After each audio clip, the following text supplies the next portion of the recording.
My name is Jerry Sjogren. I'm with the Recycled Materials Association. I just wanted to welcome everybody and pleasure to speak with Andre today. I had pleasure to speak with him last fall, and he did such a good job. We wanted to bring him back. So I'm going to let Andre introduce himself, and then he's going to go first, and I'll follow up. Thank you. Awesome. Good morning, everyone. Good morning. Awesome. So I'm going to ask everybody to stand up really quickly. You want to give yourself a little bit of space. I know we've all been sitting through these wonderful presentations since we've been here, but wanted to get some interaction really quickly. All right. So we're going to start with a quick stretch and flex. All right. This is what I believe we should start many and most of our work days with, some stretching. So we're going to start quickly with your hands in front. We're going to do a little wrist stretch here with your right wrist first. All right, looking good. Let's see you back there. I see you part of it. There we go. There you go. All right, down. All right, switch sides. Looking good out there. Looking good. All right, going down. All right, awesome. All right, you're going to reach up, and then we're going down and touch the toes. Oh, that's a good stretch. Oh, yeah. All right, we're going to bring it up slow. All right, last but not least, we're going to bring it around town. There we go. Get that lower back loosened up. All right, reverse. Other side. Good job. All right, give yourself a hand. Thank you guys for entertaining me. As mentioned, my name is Andre Ramsey. I am the safety director for Harris American Company. Real quick show of hands. Does anybody know where the watermelon capital of the world is? You're disqualified. All right. So the watermelon capital of the world, fun fact, is in a little bitty town called Cordell, Georgia.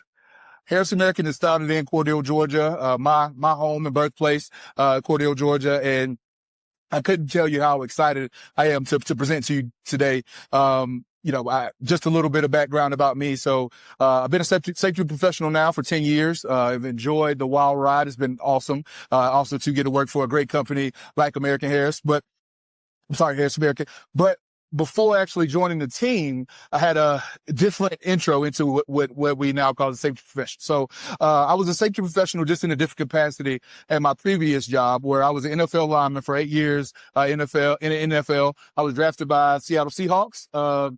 There we go. The Seattle Seahawks, where I spent 2 of my years, and then, several different, teams after the Jets, the Dolphins, and also to the Baltimore Ravens. So really enjoyed that part of my career. However, I always believed that this is what I was meant to do, this safety deal. I have a extreme passion, about the people that we work with today. And today my topic is safety culture. And I believe that is the key ingredient to any safety program. It's great to have all the OSHA compliant standards and programs and procedure, but what I call the secret sauce lies into our safety culture.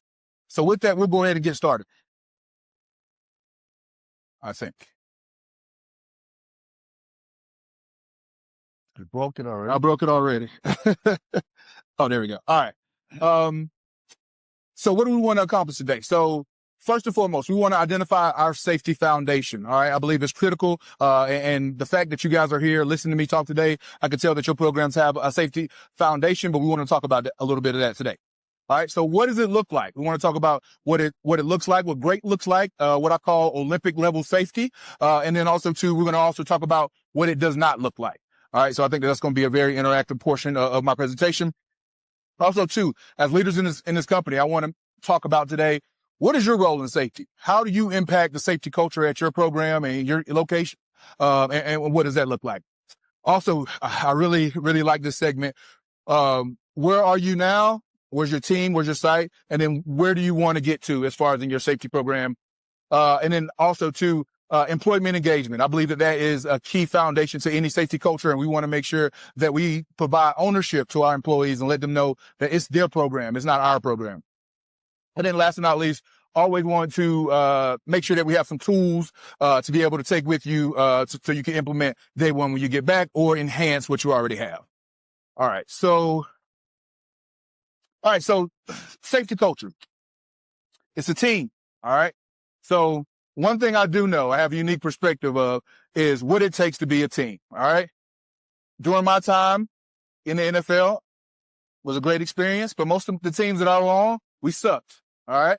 When I was with the Seahawks, we didn't win. We won 4 games. Okay. So I know what bad looks like very, very well. All right. So unfortunately, however, I have been around some high performers, and I was blessed to be a part of the Baltimore Ravens the year it went to the AFC Championship game. And the reason why I mentioned that is there were some key factors in the difference between a great team and a not so great team. And I want to talk about those today.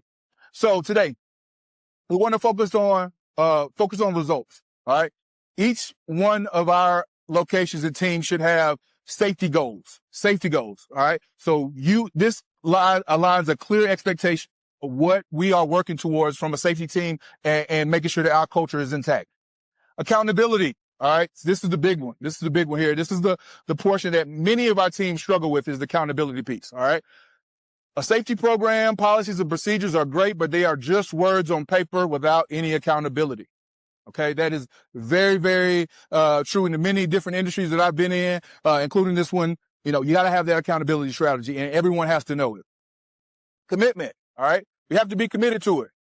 When it looks great, when it looks good, when it's easy, when it's hard, we got to commit to our standard. Our standard is our standard. It does not change, no matter who the standard affects. Healthy conflict, all right? Healthy conflict is not only something that we should be striving for, but it should be encouraged, all right? And keyword healthy, all right? Anybody give me an example of what healthy conflict will be? Yes, sir.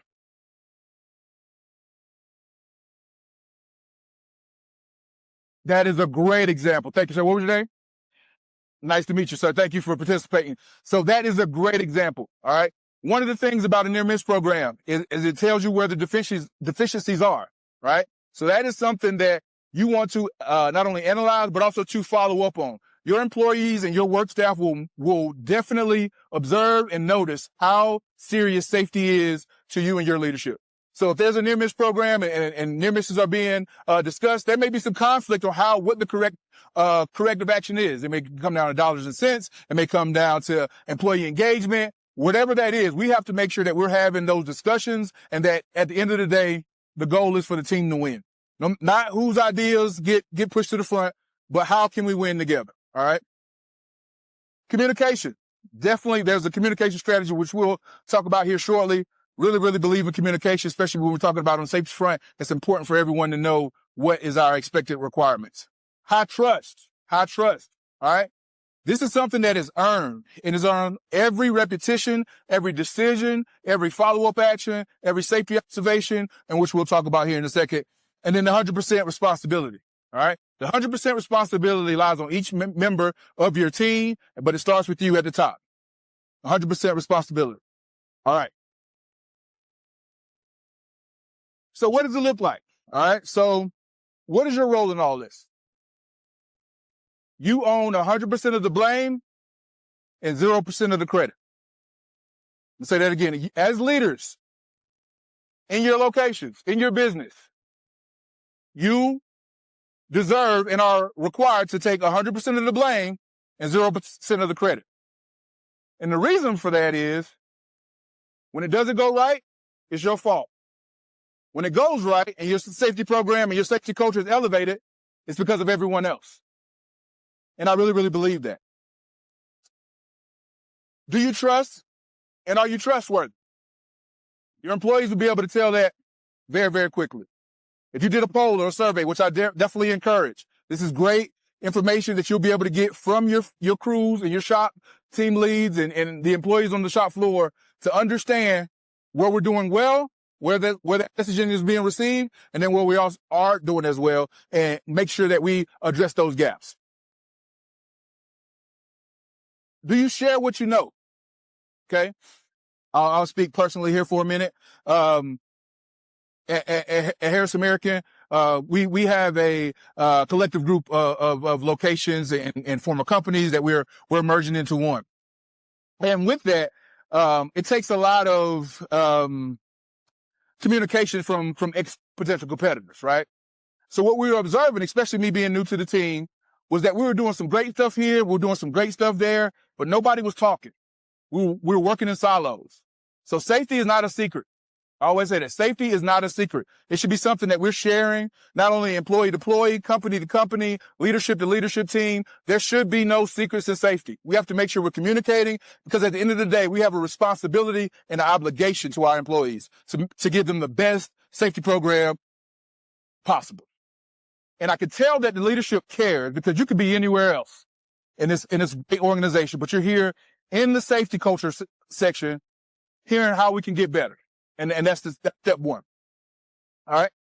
Do you have healthy discussions? Not everyone agrees on those different issues, but are you having those healthy discussions? It's important. Those should be encouraged. You have to encourage those discussions, because they're not easy. However, that's where the beauty lies, especially in the safety stuff. And it can be applied to a lot of different business areas, but definitely on the safety front. So we definitely want to highlight that. All right. So are you committed for the right reasons? Okay. At the end of the day, we know, we're here to make money. We have to have a bottom line that we have to have a target and a goal for. Totally understand that. However, like I mentioned earlier, your safety goals, all of us should have safety goals. And there's one goal in particular that I believe that all of us should be striving for. And that's 0 injuries. We all should be striving for that. That's the goal. Even if you don't hit it, that is the goal. We understand that what we do, there are parts of it are dangerous. However, we have the obligation again to make sure that we're providing the best safety programs, protocols, and procedures for our employees to be successful and go home better than when they came. All right. I like this saying at the bottom. So people don't care what you know until they know care. And that is so important. How much visibility are you getting with your shop crew floor or on the floor? How much visibility does your team see you interacting with safety? That's a question for you. Think about it. Is it enough? Is it too much? Never believe it's too much, but that's just me. All right. So those are things that you have to think about. All right. So what does not look like? So what is a safety culture that you don't want to have? What does that look like? So there are enough signs, slogans posted around the shop floor that starts to look like a race car, right? We've all seen it. We've all seen it on the shop floor. You can't even see the wall anymore because you got so much safety signage around. Which I agree. I think we need it, but sometimes it gets a little crazy. Even in our own shops, all right? We have to tell them, like, tone it down. I don't know what we're doing here. It's eye protection here, fall protection here, hazard zone. It's like, I don't know where we are. Like, just are we good? Safety glasses or not? All right? Are we good? Okay, but regardless, I do believe that we have to make sure that the messaging that's on your shop floors translates to actually what we're doing. It's one thing to have this great safety slogan and everybody knows what it is, but we don't live it on a day-to-day basis. You're a leader and you're going down on the floor without your proper PPE, without your glasses, without your hearing protection, right? Make sure that we're living what we're saying.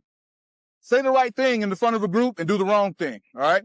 We had the great example about the near, all right? So a lot of people have near-miss programs, but not a lot of people have follow-up actions as a result of those near misses. Those near misses are leading indicators, right? So they are before something actually happens. A lot of the time, safety is reactive. And me as a safety professional, I had to learn to get out of that and have a proactive approach. But you as leaders have to have that proactive approach as well, because it all trickles down. You can't say one thing and do another, or when something's brought to your attention, you do nothing. Everybody observes that, whether they say it or not. All right? So safety is someone else's job. How many times do you get voluntold, or most of the time the safety guy, someone, and they say, hey, now you're safety. Good luck. Here's your book, right? It happens more than what you think. So safety is all of our job, especially starting at the top. It starts with us. How we look at safety will eventually trickle down to the shop level, and you'll see it in the actions, okay? Are we compliant? So this is the worst question you can ask to a safety professional, right?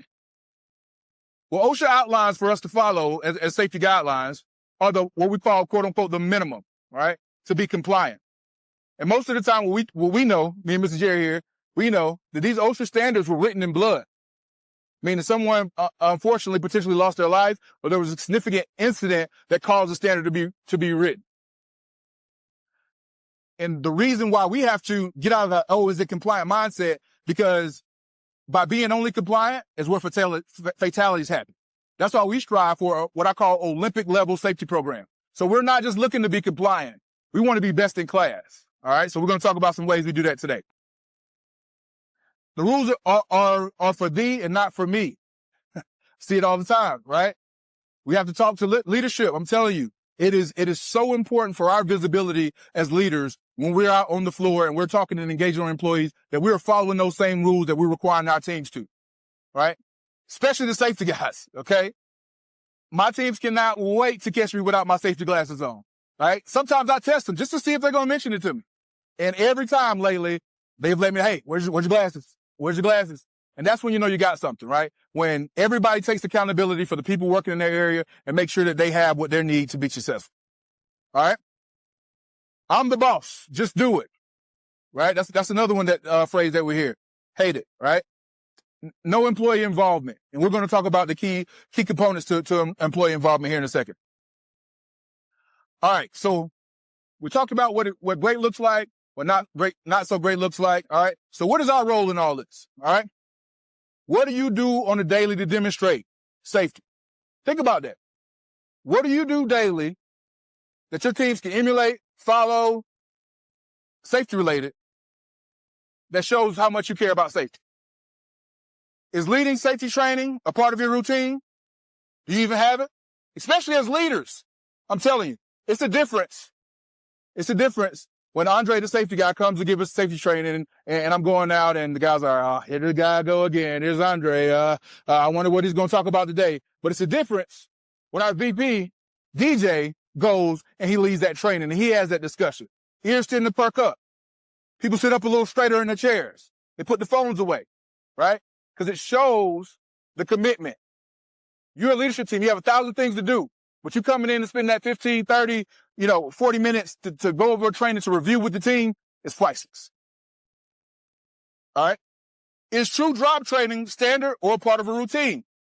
What we like to do is talk about how safety can be integrated in everything we do and not just an extra step. So see, when safety is looked at as an extra step, people think of it as, it's something else I have to do in order to get my day done versus, hey, this is a part of what I do. It's just a mindset shift and it takes everybody to be on board with that. And then what does your leadership team do? It's very, very important. I highly, highly, highly recommend safety committees that the leadership team sits on, not delegate to. You sit on it. You get to hear directly from the people with their hands on the tools, the people who deal with the hazards on a daily basis, to understand what it means to them and see the reaction when they have a recommendation that you can say, hey, yes, we'll stamp it. We're getting this done tomorrow, right? And we understand everything can't be done that way because of, cost impacts and all that other stuff. But the things that can, the low-hanging fruit, we should be jumping all over that because those are quick wins that show our teams, hey, we care. We care about what you're saying, all right? So here's some things that I recommend, especially from a leadership team. So Gemba safety walks, big on the lean, 5S. Some people are, some people aren't, but I'm huge into that. I think that overall helps your safety, productivity, efficiency, the whole deal. Town halls, they need to hear from the leadership team and not just about the financials. We need to talk about your safety metrics. How are we tracking towards our goals? What was the last big incident? What do we learn from it? It needs to come from the leaders, not just the safety team or the people with safety in their name, right? One-on-ones. This is the biggest, man, I can't speak about how valuable this is, especially from the group in this room.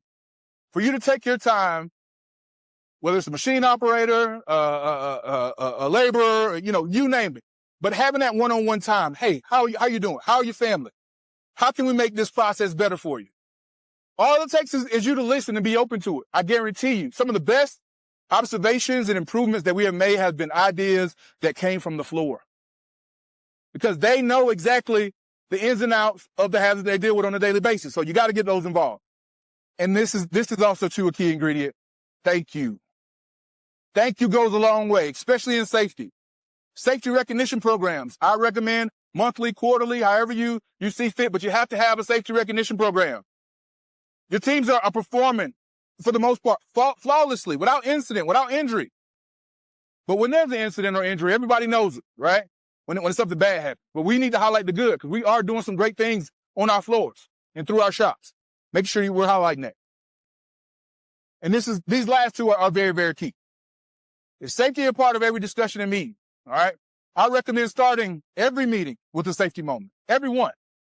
No matter if we're talking about accounting, design, finance, but whatever it is, start it with a safety moment because safety affects us all, right? It's not just the people with their hands on the tools.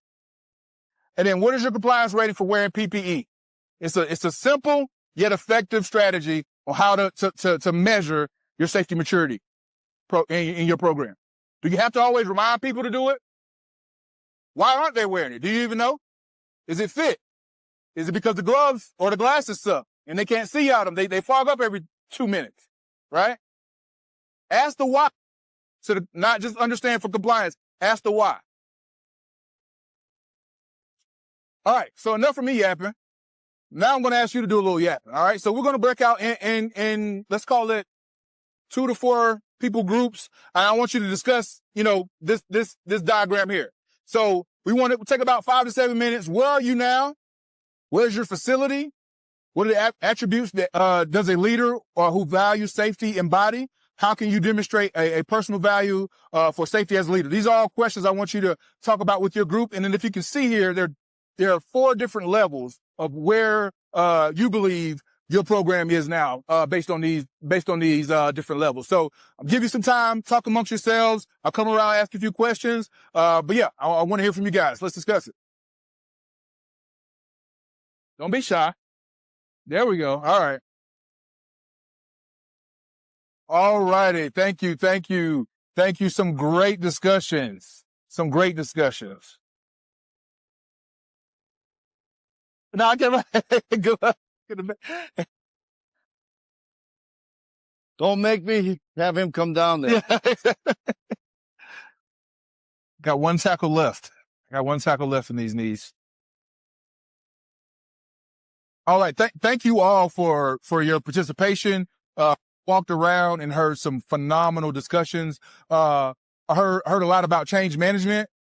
I heard about leader observations and how that dealt with. Heard some about insurance and risk. I heard we got some insurance and risk professionals in, what always I love to partner with safety initiatives and that type of deal. But some genuinely great discussions, and thank you all for participating. Hopefully you were able to get some common themes, some things that we're all commonly struggling with or want to improve. And because I believe that this time to collaborate and talk through, people in the industry from different companies and think about how we approach safety is always a benefit, especially in these type of forums. So thank you guys for participating. But one action item I want to leave you with is, for wherever you feel like you fall on this matrix between level 1 through 4. All right. There's always, if you're at 4, there's always areas to improve in. And if you're always at 1, you got a building block in order to get to 4. But take where you mentally believe that your locations are. And we'll talk about some action items on currently how we plan to get to the next level.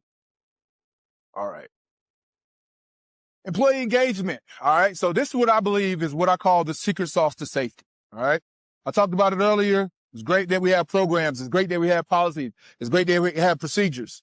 However, it does not matter how good that program is if your employees, 1, don't know what the policies and programs are, and 2, all right, they don't know how to follow or comply with those said policies and procedures. So it's very, very important that we talk about employee engagement. So the people you want to keep safe, right? Have you been able to engage them in the risk process and also in the program and procedure writing? So we have a requirement here at Harris American where obviously we have a safety committee. All right. So before there can be a policy change. All right. First, it has to be brought up within that safety committee. It has to be discussed with all of the representatives and key stakeholders within that safety committee for each organization. All right. Once that organization buy in and we kind of make sure we true up whatever policy program that we want to implement, then it goes up to the VP level for official approval. Okay.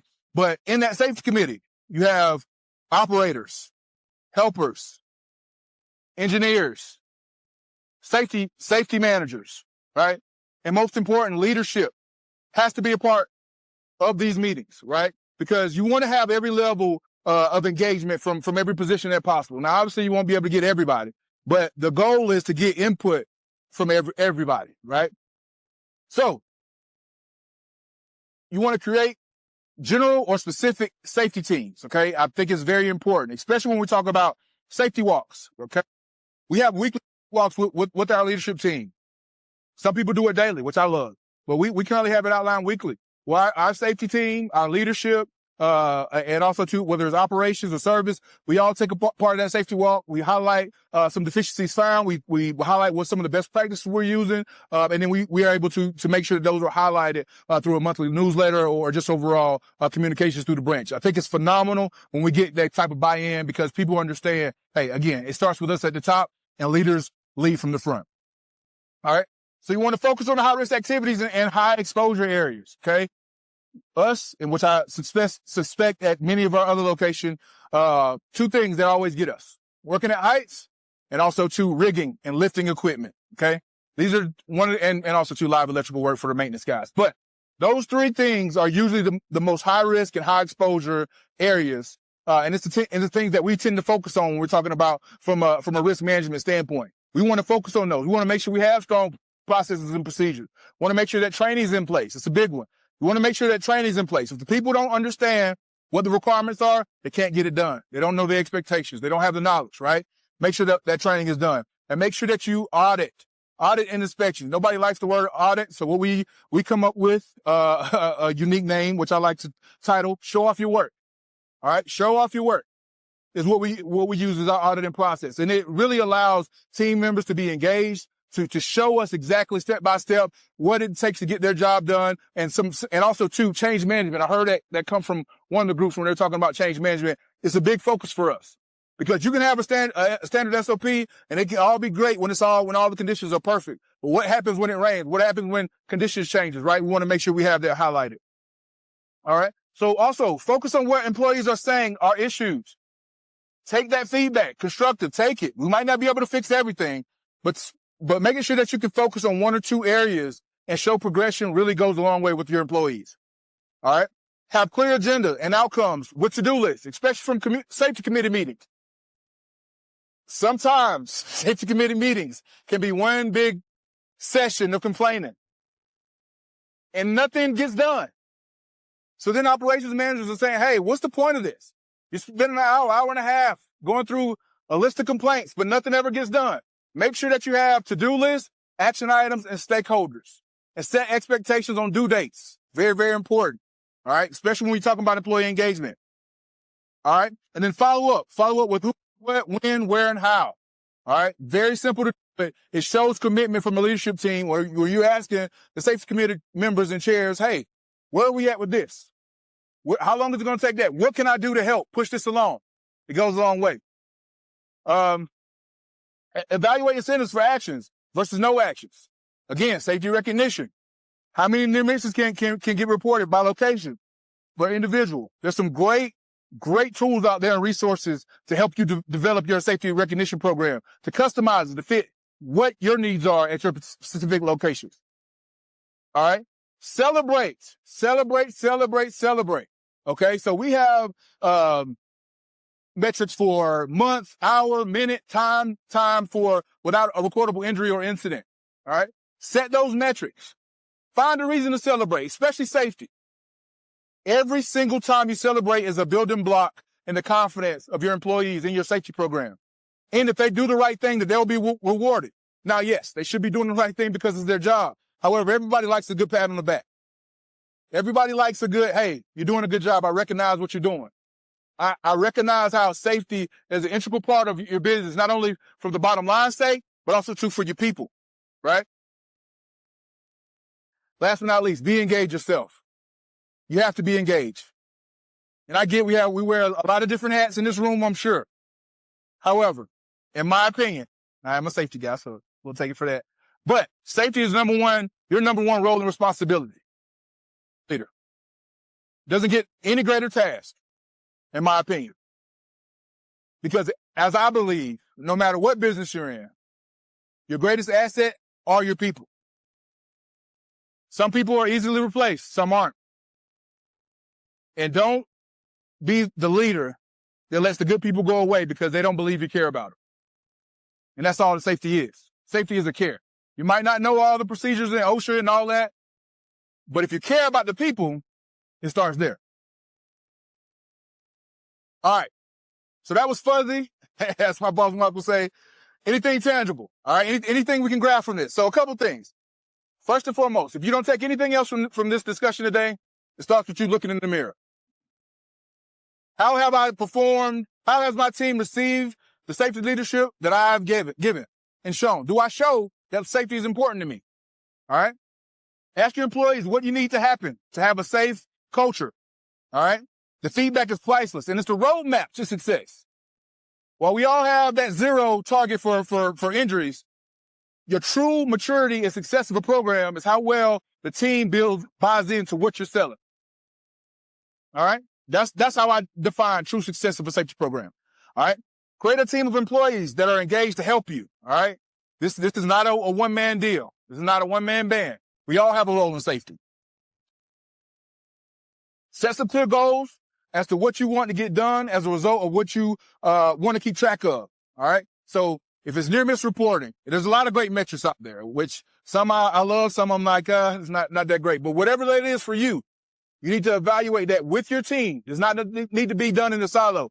With your team of stakeholders, and identify what those safety metrics look like for you and how can you make sure that you're managing success to achieve those.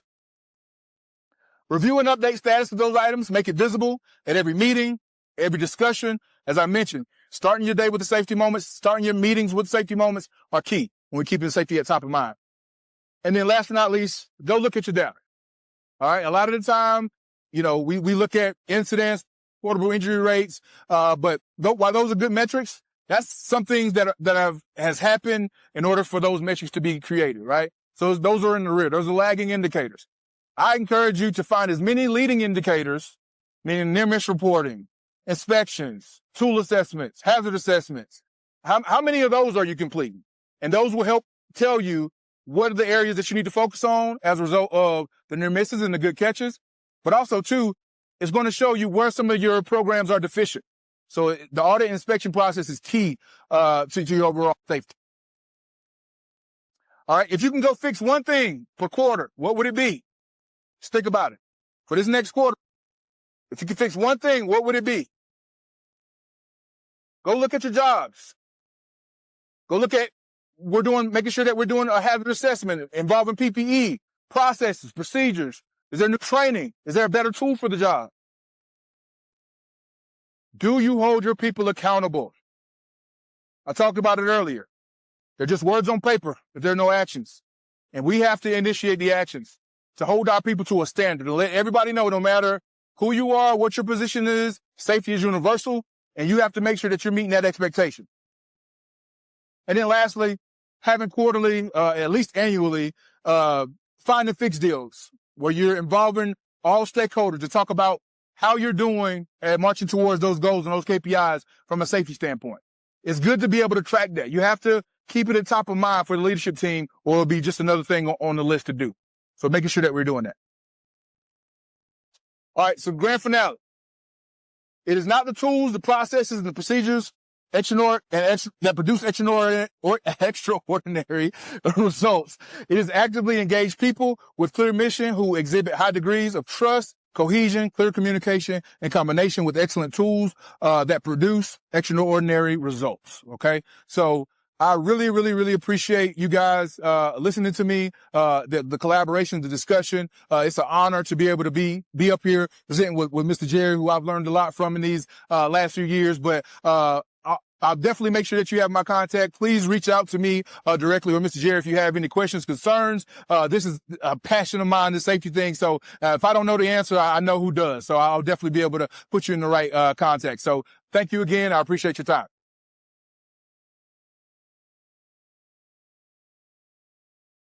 All right, my turn. As I said, Jerry Sjogren. I started out my life as a dairy farmer. I milk cows 165 days a year, 7 days a week, if you will, at 4 a.m. and 4 p.m. Operated just about every kind of piece of equipment you can think of. I got into welding, and I actually got into nuclear, hydroelectric, and fossil fuel power plants. And from there, I got into the sand and gravel, concrete, aggregate business. I ran a stone quarry. We blasted every other day and crushed on the off days and saw some pretty cool explosions. I want you all to know that I am not perfect. I am not up here preaching to you. In fact, I was probably one of the guys that gave safety guys heartburn. I was the guy that said, get out of the way, I'll do it. And, it's been an interesting career for me, and it's been a lot of fun. I have been in this industry, going on my 36th year in environmental health and safety. I have learned a lot. I have seen a lot. I have networked with others, some of you sitting in this room, and appreciate everything you've done for me.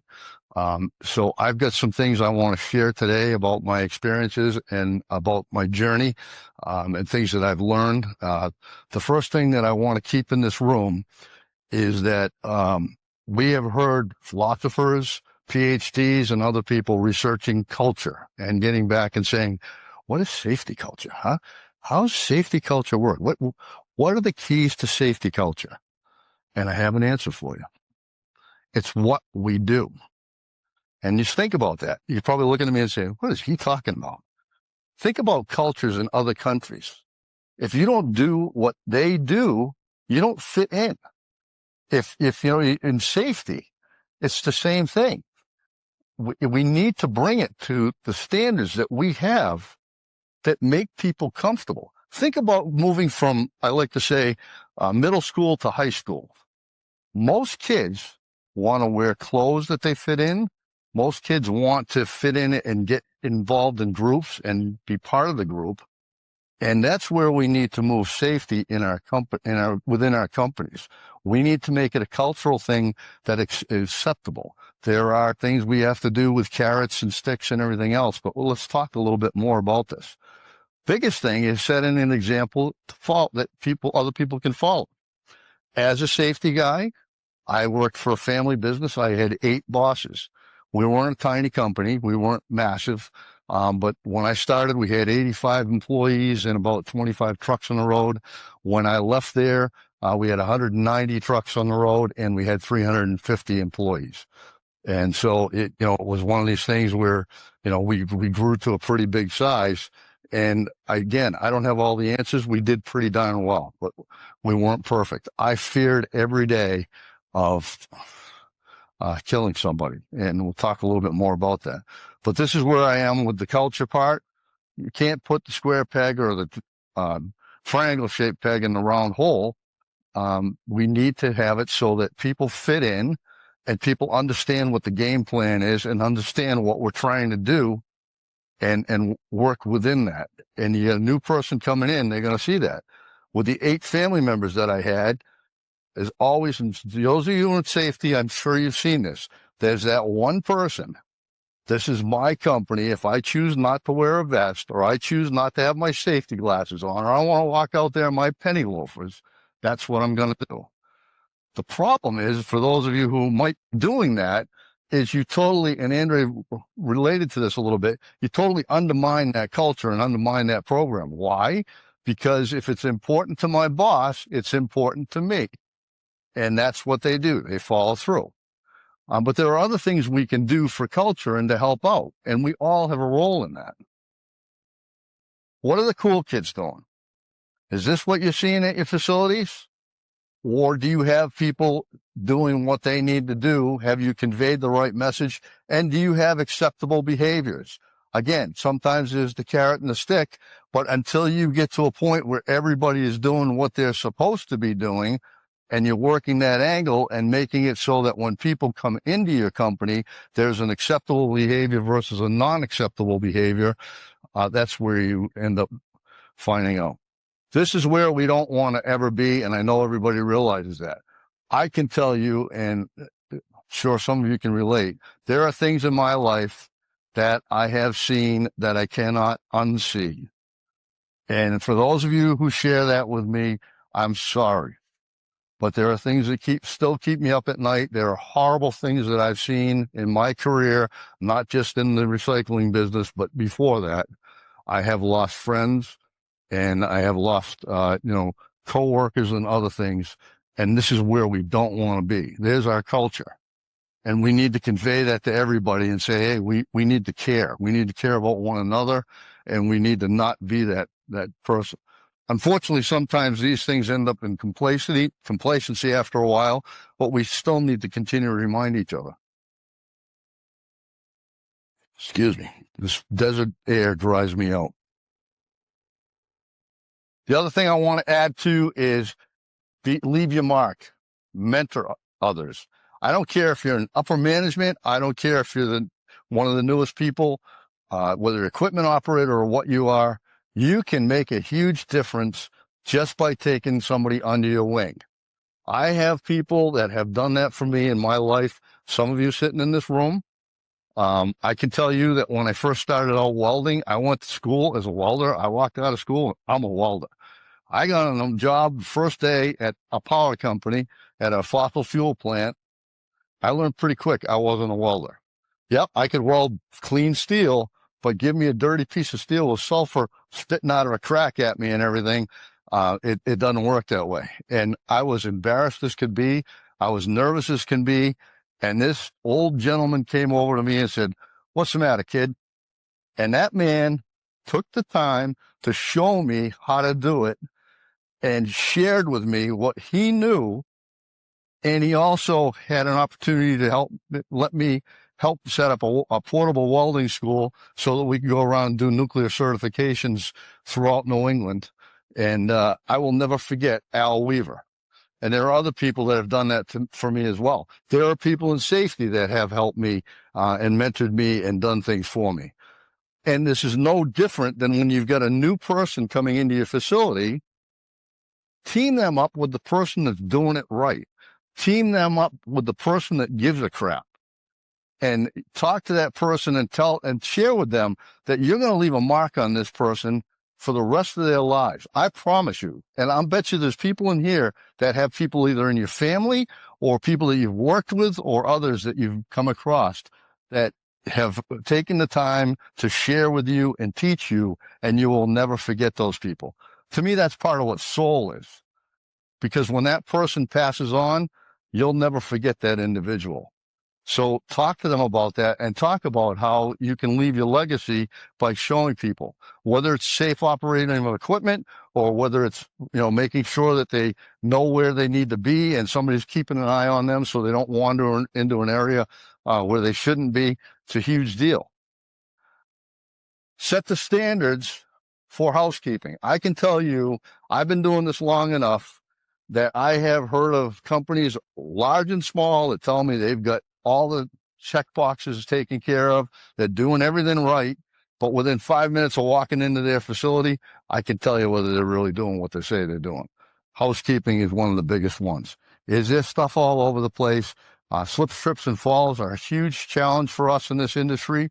And part of it is put on ourselves because we don't take the time to clean up after ourselves and allow people to do that. And we don't say, this is what we're going to expect out of you. We need to have good housekeeping. Hey, listen, let's knock off early today.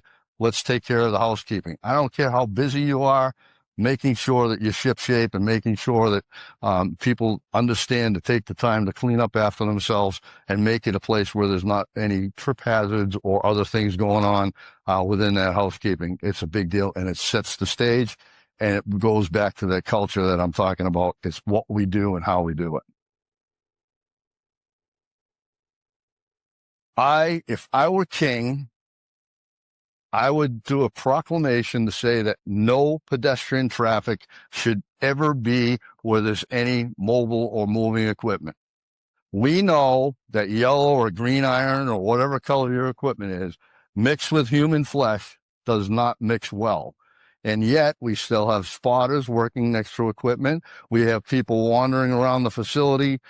We have peddlers coming in and being around all the equipment and everything else. There are some people that are doing it right and setting it up. And Brian Mack, catch up with him, Sims Metal Management. I'm calling them out.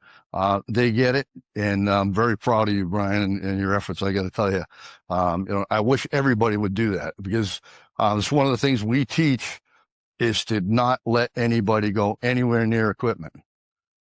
Part of the culture, as a toolbox talk, take a piece of equipment, whether it be a material handler or whatever, and park it someplace and have a toolbox talk and urge everybody to climb up in that machine and see what the operator sees. If there's any operators in here, I feel for you. There's nothing worse than backing a truck or operating a piece of equipment and out of the corner of your eye seeing somebody dart out from behind you. It puts your heart in your throat. The culture is, let's not have anybody there, and let's make sure this is what we do. We don't have people in those areas. The equipment's over here. The pedestrians and the people that are on the ground are over here. PPE.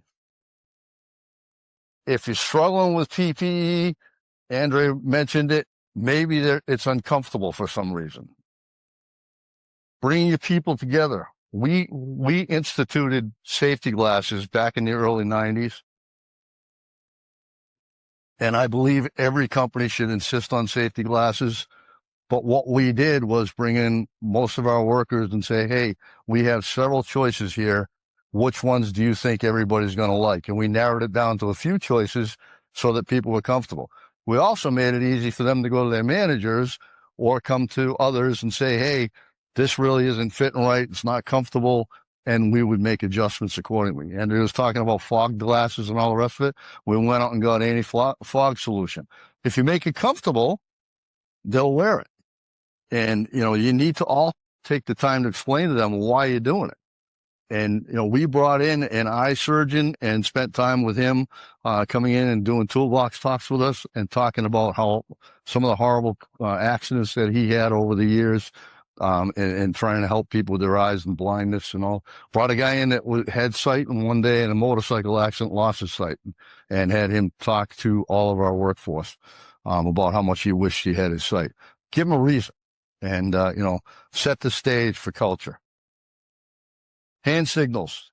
This goes back to where I was with heavy equipment. If somebody does need to be near the equipment for some reason, do you have clear communication? I love to see two-way radios. Not every company has them, but if you don't have two-way radios, at least have hand signals that everybody can agree on. Make that your culture. Everybody knows hand signals, and everybody should know what this means. And it's a huge deal for people to know that. And I'll also give you a little hint. If you're having multiple people moving equipment with machinery and you've got several people trying to direct operators at the same time, stop. Okay. It's not fair to the operators, and they will appreciate that, because only one person should be directing them. But also having that common denominator with the hand signals so that everybody knows how to communicate with each other. I can't tell you how many times in years past I had close calls with heavy equipment and pedestrians, and the pedestrian said, he looked right at me. Those of you who operate equipment realize, yeah, you may have been looking in that direction, but you weren't looking at that individual. You were looking right over them. So if you need, rare cases, to approach that equipment, make sure it's put down and make sure that the operator acknowledges somebody coming up on them. But that should be the extreme, not the norm. But make sure that communication goes in. Lockout, tagout. I hear about lockout, tagout all the time. And I hear about people, we do lockout, tagout training. We have lockout, tagout procedures, and I'll show you some examples of that. Do your new people know about those procedures, and do they fully understand it? Nobody should have any business locking out a piece of equipment unless they know how that equipment operates, and unless they know how to de-energize that equipment and they know how to work on that particular piece of equipment. Don't tell a laborer to, hey, go work underneath that conveyor or what have you, because you're just a recipe for disaster, and that should not be part of your culture. And by the way, every piece of machinery should have a description on how to properly lock that out. And also, it needs to make sense. Involve your maintenance staff, involve your operators and others when you're posting that, and make sure it is a clear lockout point, and make sure that that's part of your culture and that everybody understands that. And again, nobody should be messing around with that unless they have been trained and they know how to do it. The reason I bring this up is because I see cultures that they don't bother to do that. They talk about lockout, tagout. Here's how it works. This is what you do, and go off and do it. But in their culture, nobody really knows how to lock that piece of machinery out and how to work on that. Zero mechanical state or bottom, does everybody know what that means? We've got stored energy, mostly gravity. There's an old saying, gravity's a bitch. And it is, but people don't know how to put that machine down and how to put it at zero mechanical state. It's a huge problem. And is that part of your culture? Is that part of your training? Is that part of what you're doing with your people when you have them there? Is that the bottom? And obviously it's not. There may be times where you have to prop and block and spend time on that, but a lot of times we don't do a really good job of that. I wish I had a nickel for every time I saw this. Anybody know what's wrong with this picture? And I have gone to places over the years and people have actually told me, well, we've always run that thing and we've never had a problem with it. And I think you're getting a little carried away with that. And my response to them is I actually saw a big, huge chop saw blow up one time. It was back when I worked for the power company. And you might know they're still picking pieces of grit out of that guy's face. No face shield. And he just did it wrong. But, you get no guarding. Your hands get sucked in there. That wheel blows up. It's going to come out and hit you. But there's an issue with your culture. And I know most of you know that. But take the time to show people and teach them that, and take the time to go over that with people. Conveyor guarding and other types of guarding. A lot of people don't understand 7 feet. Do your workers understand that? And is that what you do? You've got guarding at 7 feet. And what's wrong with that sweatshirt that you've issued your workers? Is that part of your culture? Hoods kill people. I've witnessed it. Those return idlers on conveyor belts can suck that hood right in there, no problem. And you find the guy just hanging there dead. And, as I said, there's things that I can't unsee. And you need to just pay attention to that and look for, places. As part of your culture, teach people that if there's the smallest hole they can stick a finger or a wrist or a hand or whatever into, then there's an issue. And reward them, as Andre said, when they come up with something and say, hey, I saw a piece of machinery working that doesn't have guarding, and we can run the risk of getting somebody hurt in there, and share that with them. But have the trusted people teach the new people when they're coming in, this is what we do. This is how we take care of that. A lot of the issue that I see is, we'll fix that later. Don't worry about it. We're really busy right now. If you've got that culture, you'll do an all stop and you'll take care of that and you'll get that fixed and deal with it right away. By the way, I'm the guy that was the safety guy. And when I first started, the owners and everybody else pointed at me and said, he's the safety guy. He's the guy to take care of it. It took me years to get everybody to understand I'm not the safety guy. We all are. And if you own or manage a company and you're pointing at your safety person and saying you're the one that's responsible, that's not real good culture. Safety person should be an advisor and work with everybody and should be a trusted soul to try and find answers for you.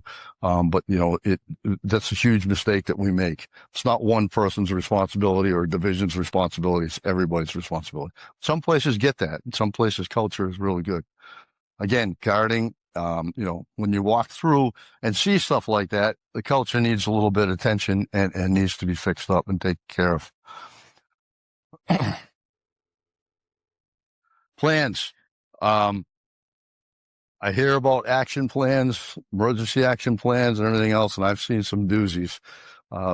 They are a necessary thing, and we preach it all the time, and we hope that people are listening to us. What are you going to do when it all goes awry? It's crazy when you go into a facility and you're blowing the dust off a plan so that you can read the thing. I went into one facility, and many of you heard me say this, but I'm in New England, and I start looking through the thing. This is a recycling business. What to do if a guy gets electrocuted on a telephone pole? What to do in the event of a volcano? And I looked at the guy and I said, he's a friend of mine, actually. He said, can you look at this? I said, you guys doing a lot of line work? He said, what? I said, well, what's with the telephone pole? I said, I don't think we've had a volcano here in well over 1 million years. What's up with this? Somebody gave me that. I looked at it and I said, well, guess what? This is junk. But I don't have a problem when you're getting a canned plan. It's a great starting point. And you should, as Andrea said, we shouldn't be, as part of our culture, managing from OSHA. We need to do what's right. We need to care about the people that are working within our facilities and our coworkers, and be that mentor to them. And, you know, start there, but go get a canned program, but make sure it fits. And make sure you're involving every worker when you're drawing up that plan. I don't care if it's an evacuation plan. I don't care if it's an emergency action plan. Involve them in what you're doing. Does this make sense to you? And guess what? As part of your culture, they'll have buy-in in that plan because they help make it. And if they don't think it's right, they're going to tell you, as long as you empower them and let them do that. And as far as empowering goes, make sure that they are empowered to make decisions. Do you have stop work? Can somebody say, hey, I'm not doing that? I'll tell you a quick story. Working at the power company again, I am working in what's called the breach duct, second level up. You know, those really tall smokestacks and power plants? I am at least 80 feet up in the air. Then we had staging set up that went up another 20 feet. Right in the edge of the breach duct, and you look down in that smokestack and you see nothing but air. My manager handed me a shackle and told me to go up on top of that staging and lean out and put a nut on the other end of that shackle.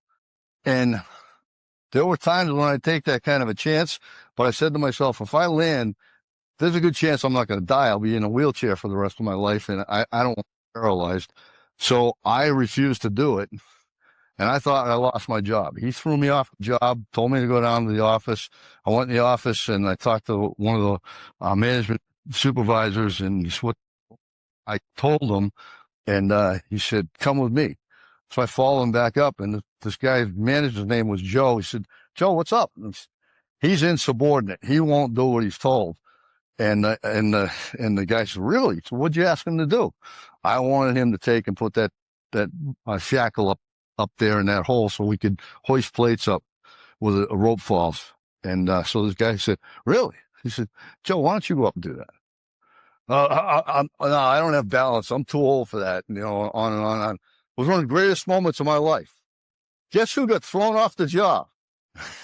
And I'm telling you, from going from thinking I'm fired to, oh man, that feels good. And, you know, it just set the stage. And guess what? Nobody was ever asked to do anything like that again. And trust me, when you work in the power company, our industry is really dangerous. That's extremely dangerous. We're dealing with a lot of other things there as well. So, that's part of it too. Not having a plan, I'm going to tell you right now, if you know what hits the fan, and you don't have that culture, you're going to be suffering big time. People are going to be running around in circles. They're going to be saying, you know, what are we going to do? How are we going to take care of this? Right in the middle of things. I'm telling you right now, if you don't have a plan for fires, evacuation, and what you're going to do in an emergency, as soon as you get back, he gave you a laundry list. I'm giving you one. Sit with your people and talk about what are we going to do? Practice that plan and make sure it works, because it's a huge deal. And there was nothing more proud for me that when we had something major go wrong and I could step back and say, holy smokes, places everybody. They all knew what they needed to do. We got that ambulance where it needed to be right away, or we took care of other issues, and it was like clockwork. Why? Because we practiced. Why? Because that was our culture. And if you don't have that drawn up and you're not practicing that, please, for your sake and for everybody else's, go back and share that and spend time drawing it up. Start small. But you've heard in other sessions, we encourage you to invite emergency services into your facility and involve them in that plan. Another quick war story. A guy get crushed by a 2,000-pound cardboard bale. I got down there as they were pulling the bale off. I had my trauma kit. I put a blood pressure cuff on him as he's screaming he's going to die, and I'm screaming back, you're not going to die. And I watched the needle drop, and I said, oh my God, he's going to die. Blood coming out everywhere. And I had already called for an ambulance, the paramedics, and I picked up the phone and called back down to the fire station. I said, guys, keep coming, but we need life flight. Because of our relationship, we landed that helicopter at our facility in less than 10 minutes. That guy was in surgery in 20 minutes, and Joe Signa is still alive to this day. He lost a spleen and damaged his liver and some other things, but they were able to open him up and stop the bleeding. And I'm not bragging for me. I'm saying because we had that involvement, we had that plan in place. We actually were able to preserve a guy and save him. Evacuation plans, the people know what to do. Do they understand not having clutter and blocking doorways and other things? And does that road, make it easy for them? Can they get there? Do you do a head count? People sometimes think that's silly. I will tell you there's a story about the Worcester 6 firefighters. They went into a cold storage building to rescue some people, homeless people who started a fire in there.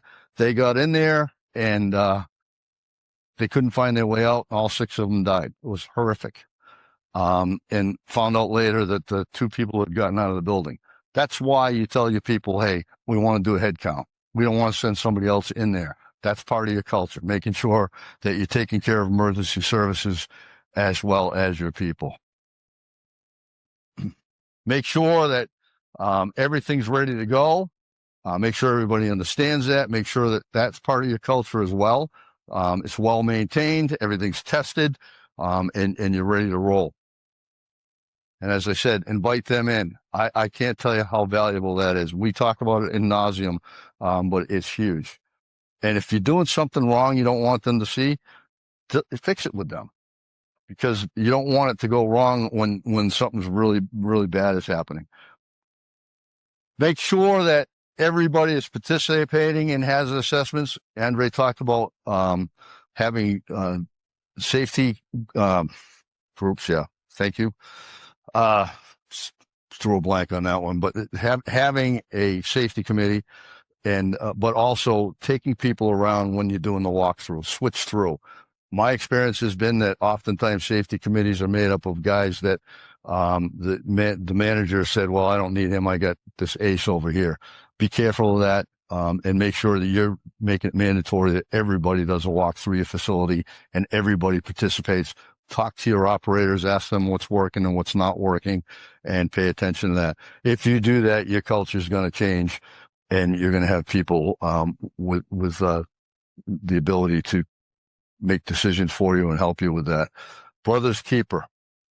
That is what we need to do and where we need to be. We need to care about each other. We need to remember what I said about things that we don't ever want to see again, but we can't not see. And we want to make sure that we're watching out for one another. And this boils down to safety culture. This is where safety culture starts, is we care about each other. It's not because OSHA says so. It's not because the boss says so. It's because we don't want anybody to get hurt, because we do care about each other. We're human beings. We all have people that care about us and all have people that want us to come home. And we need to make sure that we're doing that. So that's it. And the other thing is, when ReMA says safely or not at all, it is from the heart. It is the most sincere thing that we can ever say. I stand by that. And we need to empower people. Just like I had that opportunity at the power company, you're going to do it safely or you're not going to do it. And we're never going to question you on that. We will look at the situation and we'll come up with a solution to do it. And we're not going to say, hey, we'll fix it later. Let's just take a chance this time, because I did over the time and I did some pretty stupid things, and we don't want to be asking people to do that, safely or not at all. Last thing, we have all kinds of information for you on our website. We are creating videos more than we ever have. We've got new hire series that we're working on. We've got 7 out there already. I want to be clear on that series. That is not to plunk somebody in front of a TV and say, hey, watch this new guy. It is to orientate them and get them ready to go as best we can. But if you don't have a role, or a coworker doesn't have a role, and somebody that can talk to them about safety at your facility doesn't have a role in that, you're wasting your time. Don't even open the thing. Don't even play the videos. Somebody needs to let them watch it and then go through it with them and talk about what your policies and procedures are and what your culture is at your facility. That's how we're going to protect people, and that's how we're going to save lives. Thank you for listening. We got 5 minutes. Anybody have any questions? Yeah. So the question is, how do you get the person that doesn't want to do it? How do you get them to be part of your culture, I guess is what you're saying. They're reluctant to do so. One of the things I'd do is ask them to present a toolbox talk. Get them engaged and say, hey, how about you lead us in a conversation on PPE and why it's important? Get them to understand why it's important and get them to share with others. There might be some pressure there from other people. Hey, man, you just talked about safety glasses. How come you're not wearing yours? But there may be a time where you need to fish or cut bait. If you get that same person that's dragging down your safety program and not doing what they're supposed to do, it may be time to part company. And the problem we have is we warn people. Then we hear from managers, do you know how hard it is to get a truck driver? You know how hard it is to get an equipment operator? You're going to worry about him not wearing his vest. You're going to worry about him wearing his safety glasses. Yeah, I am. Because that guy who's the cool kid is not doing it. And everybody we're hiring behind him is coming in and thinking, well, I don't have to do it. And so, that's where your stick comes in. Start with the carrot first and empower them, engage them, say, hey, geez, you've been here a long time. People listen to you. How about, taking this one? How about talking a little bit about this at the toolbox talk? I've fired a lot of people over the years. I'm not proud of it. It's not something I enjoyed doing, but we had to make this business decision. Does it work or not? The one time in my career, I fired somebody right on the spot. Never done it before. But I was walking through one of our buildings. We had a hammer mill shredder, and I could hear the shredder running. There were Gaylord boxes all around. I couldn't see anybody in there. And I walked in there, and there's a guy on the moving conveyor belt pulling plastic out of the fiber as it's 5 feet away from the hammer mill shredder. That absolutely floored me. And I told him, if you're going to kill yourself, go kill yourself at somebody else's facility, because I don't want to deal with it. And I don't get upset easy. That one got me. And then the other part of the story is his boss was on vacation, called me and said, hey, he's a really good guy, And I said, I know you're on vacation. You might want to wait and have this conversation. But if you're trying to justify this, that says to me, you may have known this was going on and you're next. He said, oh, I'm all set. I'll talk to you when I get back. And that was the end of that. But he was next. I'm telling you right now, he was. Yes. Yeah, I will tell you, that was a shot heard around the world. I never ever caught another person on the belt again. Sorry, that was the guy, but you're right. But what is your company philosophy? What is your culture? And not you in particular. Is that your culture right there? Because if it is, then there should be no argument. We're going to do it safely, or we're not going to do it at all.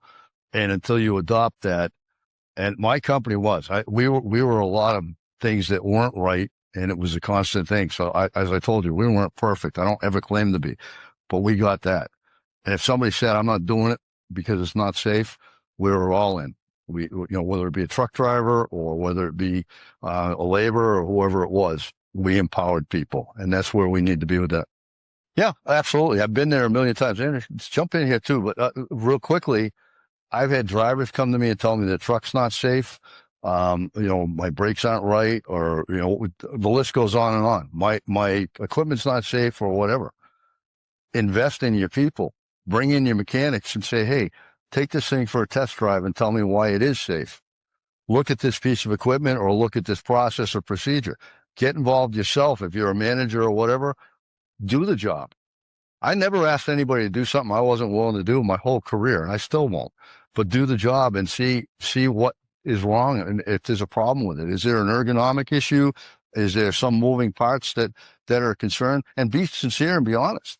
I've had conversations with drivers. Listen, we had the head mechanic take your truck for a ride. There's nothing wrong with your brakes.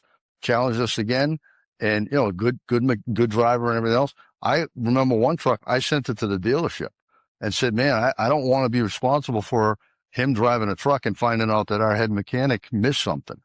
And you got to be sincere about it, and you got to spend time. And I hope that answers your question. But Andrew, you have anything to add to that? Yeah, just to quickly piggyback off that, you're only as safe as you feel. So I think first validating the feeling of not feeling safe to that employee is first and foremost the most important thing. But if there is another employee that can perform the task, making sure that they observe the task being done safely, making sure that retraining or training is done to make sure that everyone understands the process and procedure. And then lastly, it's about, showing that you care. And when you show that you care, you're able to, not penalize someone for their stop work authority, but also to empower them for next time and say, okay, I feel confident now to be able to perform that. So great question. Yep. Safety Pavilion Stadium. Come and see us, by the way. We talk to the folks down there. Look at what we have. If you're members of ReMA and you're not using the stuff that we're providing, you're missing the boat. We've got a whole bunch of other videos coming along. By the way, those of you who are in transportation, the DOT is a dark hole. The compliance with that can be really confusing. We are actually starting off. We're going to be doing a series of videos to explain all the different things you need. It's going to be modules on how to comply with DOT, as well as the new hire series we're doing. So thank you all very much for your time, and talk to you soon.